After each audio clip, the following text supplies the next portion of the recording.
Кентау қаласына қарасты Киелі Хантағы ауылында қонақтамыз. Ассалаумағалейкум. Уағалейкумассалам. Біз Хантағы ауылының әкімі Асхат Байбеков мырзадан ең жас әкімдердің бірі. Осы республика жақында президентпен кездесуге барып қайтты. Жалпы ауылда білесіздер, биыл Кентау қаласына 70 жыл. Осы Хантағы ауылында қандай жұмыстар атқарылып жатыр? Енді құрметті оқырмандар, құрметті тұрар мырза, мынау ауыл ел бесігі бағдарламасы аясында ауылда біршама жұмыстар атқарылып отыр. Соның бірі мынау Торлан көшесіне асфальт салу жұмыстары. Бұл биылғы жылмен тоқталмайды, себебі жоба келесі жылға өтпелі. Келесі жылы мынау ауылда тағы 4 көше толығымен асфальт жұмыстары жүргізіледі. Жалпы бізде ауылда асфальтталған көшелердің саны сонымен 80%-ға жетеді деп жоспарлап отыр. Енді сәл уақыттың арасында біз оны 100%-ға жеткіземіз. Кеше президентімізбен жолықтық.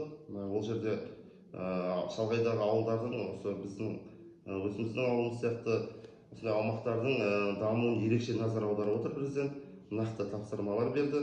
Енді сол бағытта жұмыс атқарамыз деп сенемін. Алдағы уақытта Хантағы ауылында тағы да балалар ойын алаңшасы салына ма болашақта? Әрине, міндетті түрде. Өйткені кеше осы жақында қала әкімімен кеңейтілген жиналыс өткізілді. Сол жиналыс барысында қала әкімі бірінші тапсырма берді. Біз мынау биыл бастаған осы балалар алаңшаларын ендігі жылда жалғастырамыз қала әкімінің қолдауымен. Сондықтан бұл жұмыстар тұрақты түрде жалғасады деп сенімді айта аламын. Сосын сіздерде мынау спорт алаңшалары бар, біреуі Брестик жақта бір ойын алаңшасы, екіншісі 6-шы мектептің ауласында салынған, бітірушіліктер тарапынан. 3 футбол алаңшасы бар. 4-ші футбол алаңшасын ауылымыздың азаматы, қалалық мәслихат депутаты Аринов Ерлан өзінің қаражат есебінен салуды бастады. Қазіргі таңда жұмыстар 90%-ға аяқталды. Көктемде оны да қоссақ, сонда 4 шағын футбол алаңшасы жұмыс жасайтын болады ауылда.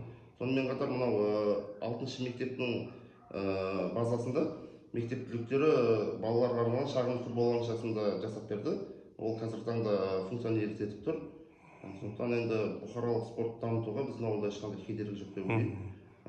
Сонымен қатар өзіңіз білесіз, бізде 5-ші және 6-шы мектептерде жаңадан спорт кешендері салынып пайдалануға берілген. Қазіргі таңда облыстық, республикалық баскетболдан, волейболдан турнирлер тұрақты түрде өткізіліп тұрады.